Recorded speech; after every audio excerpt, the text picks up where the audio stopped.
N.R.M 10-point program was for a purpose.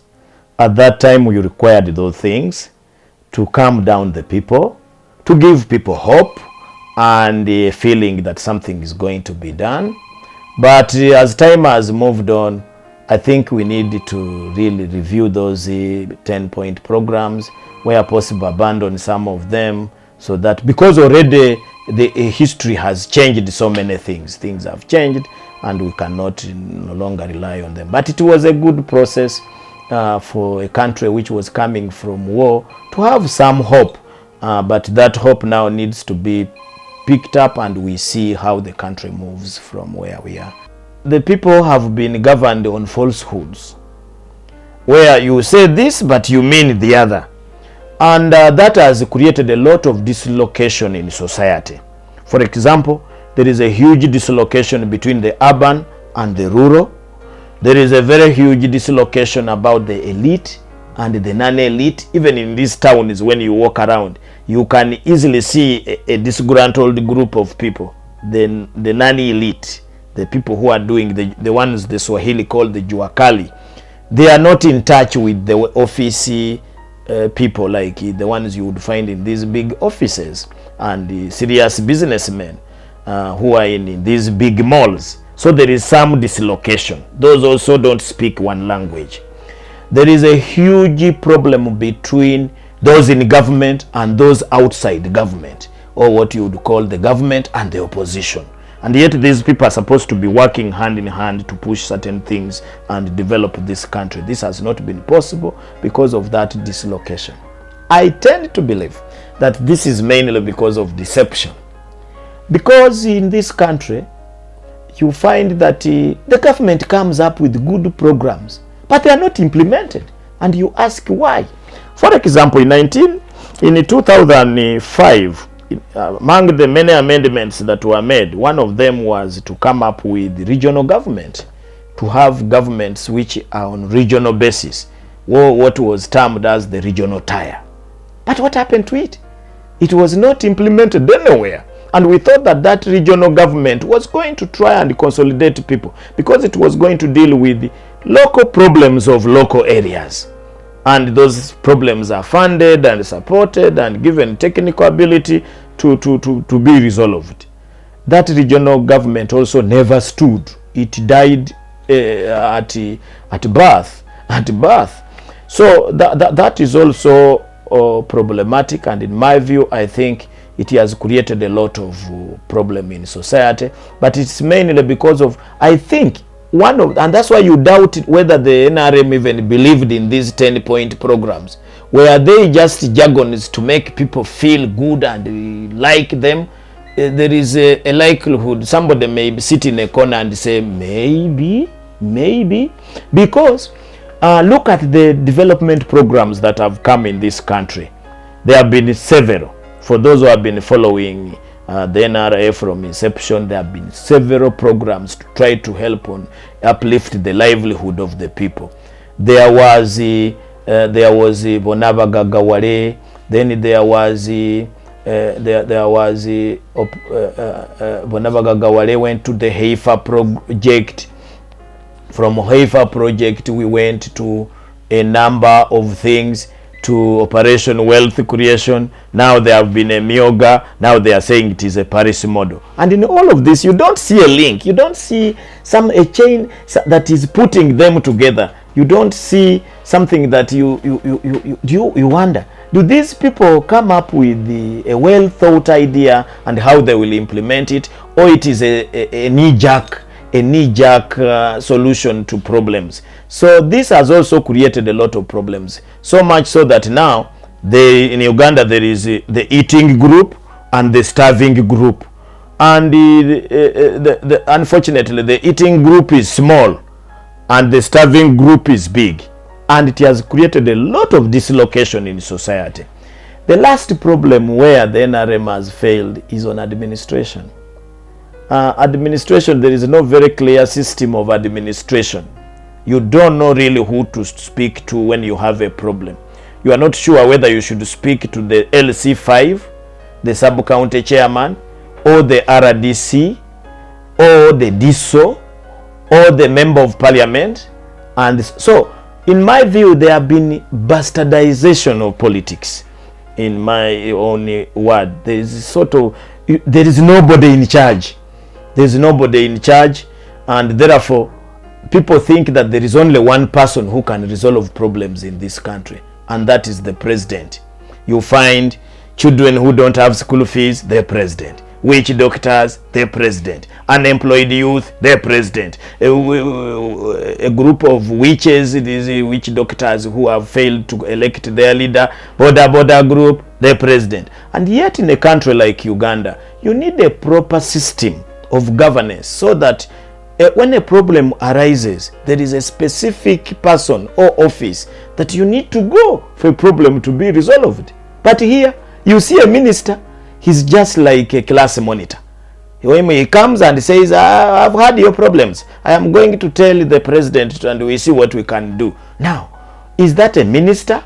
A minister of agriculture who has no say? A minister of finance who doesn't have any say? The parliament is also there with all its laws, and that's why I don't believe in this constitution of theirs, because the constitution gives powers to the people and the parliament, but they don't exercise it. Then it means that there is deception. There is a lie that they have the power, but they don't have the power. I'll give you an example. Recently, just a few days to the end of the parliamentary session, they brought a supplementary budget. And this supplementary budget, one of the items was 1.4 trillion shillings to work on railway.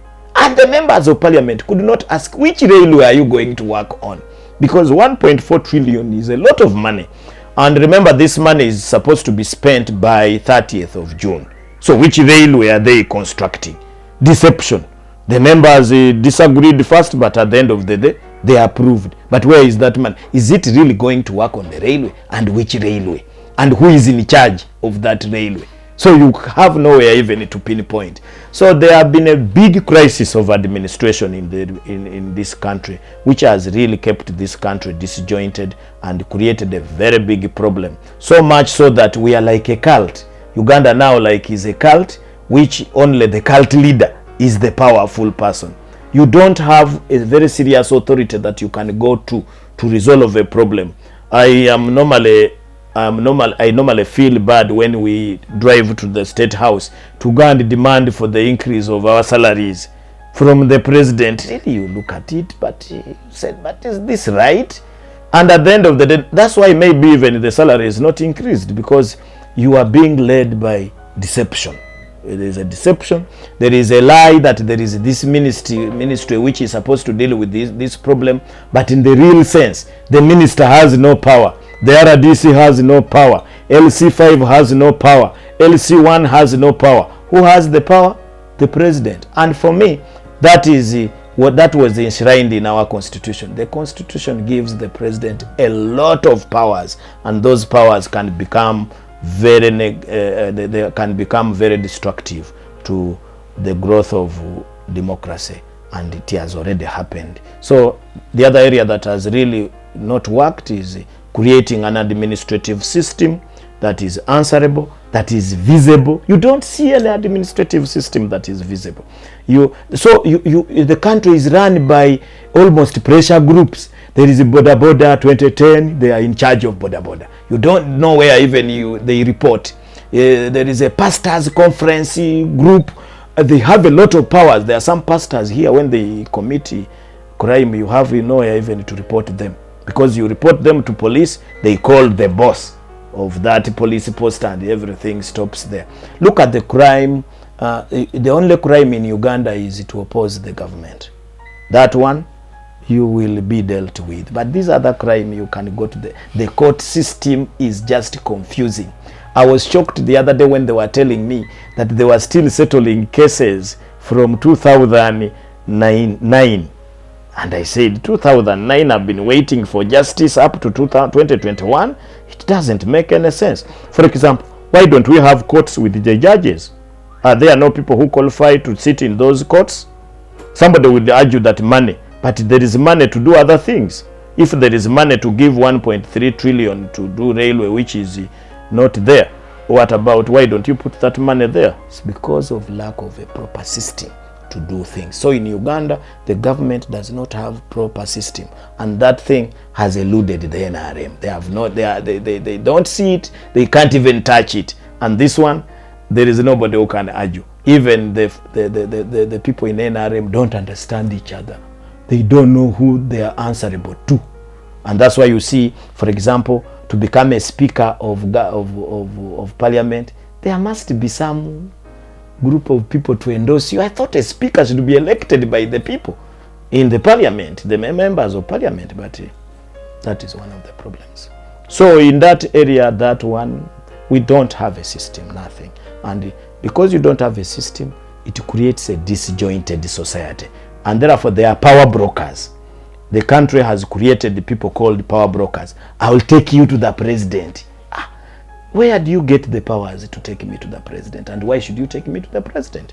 You should be referring me to a ministry, should be referring me to a directorate. The president should only be there to oversee things, not to do everything. And in my view, that's why in many of those areas, he has failed.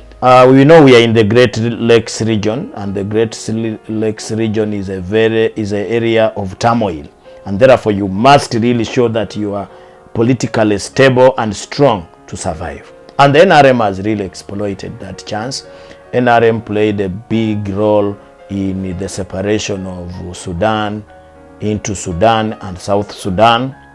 The NRM has played a big role in Somalia, but the president will tell you that they even played a role in the liberation of Mozambique and so many of these rhetorics.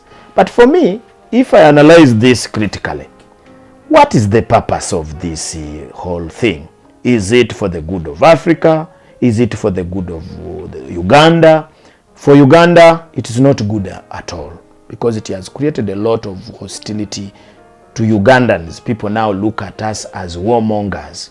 If you go to Congo, people think you are people who went there to steal their resources. You go to Sudan, there have been a lot of things that were done there by Ugandans that not make them happy.